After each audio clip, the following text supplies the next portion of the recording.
Hello everyone, welcome back to our channel Tanya to guide. ఈరోజు ఈ వీడియోలో గురుకులానికి సంబంధించిన థర్డ్ ఫేజ్ రిజల్ట్స్ డిక్లేర్ అయిపోయినాయి. ఎవరైతే చెక్ చేసుకోవాలనుకుంటే వాళ్ళు చెక్ చేసుకోండి. ఎట్లా అనేది ఈ వీడియోలో చెప్తాయి చూడండి.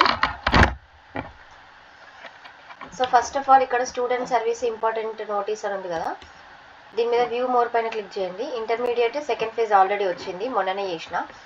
నెక్స్ట్ మనకి 5th క్లాస్ రౌండ్ 2 అని ఇక్కడ కనిపిస్తుంది కదా. నెక్స్ట్ కొంచెం పైకి వెళ్తే 5th క్లాస్ ఫేజ్ 3 అలాట్మెంట్ కనిపిస్తుంది కదా. ఇది నేను వీడియోలో చూపిస్తాను. నేను డౌన్లోడ్ చేసి ఫైల్ ఆల్రెడీ వాట్సాప్లో పంపిస్తాను, లింక్ డిస్క్రిప్షన్లో ఇస్తాను. డైరెక్ట్ అక్కడ జాయిన్ కాండి. ఎందుకంటే లాస్ట్ టైం ఇట్లా చూసినందుకే నా వీడియో డిలీట్ చేసిండ్రు యూట్యూబ్లో నుంచి. యూట్యూబ్కి కూడా కొన్ని గైడ్ లైన్స్ ఉంటాయి, మనం ఇట్లా డీటెయిల్స్ అట్లా సంథింగ్ అని. సో ఇది పీడిఎఫ్లో ఉంది కాబట్టి నేను పీడిఎఫ్ డౌన్లోడ్ చేసి మీకు అందులో అయితే పెడతాను, జాయిన్ కాండి. ఇంకొకటి గురుకులానికి సంబంధించిన బ్యాక్లాగ్ సెకండ్ ఫేజ్ రిజల్ట్స్ కూడా డిక్లేర్ అయిపోయినాయి.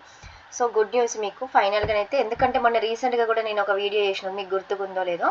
అదే బ్యాక్లాగ్లో ఒక సీట్ కూడా ఖాళీ ఉండదు అని మన సెక్రటరీ అయితే తెలియజేసింది. కాబట్టి నార్మల్గానైతే ఫేజ్ 2 అట్లా ఉండదు.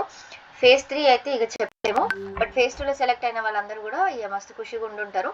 సో రిజల్ట్స్ని అయితే చెక్ చేసుకోండి. ఇవన్నీ కూడా పీడిఎఫ్స్ నేను పెడతా, డోంట్ వరీ. మీరు రిజల్ట్స్ చెక్ చేసుకోండి. సెలెక్ట్ అయిన వాళ్ళకి ఆల్ ది బెస్ట్. ఒకవేళ మీరు ఏ కాలేజీని చూస్ చేసుకోవాలనుకుంటున్నారు, నా సజెషన్ ఏమైనా మీకు కావాల్సి అంటే మీరు ఛానల్ కింద కామెంట్ చేయండి. Thank you.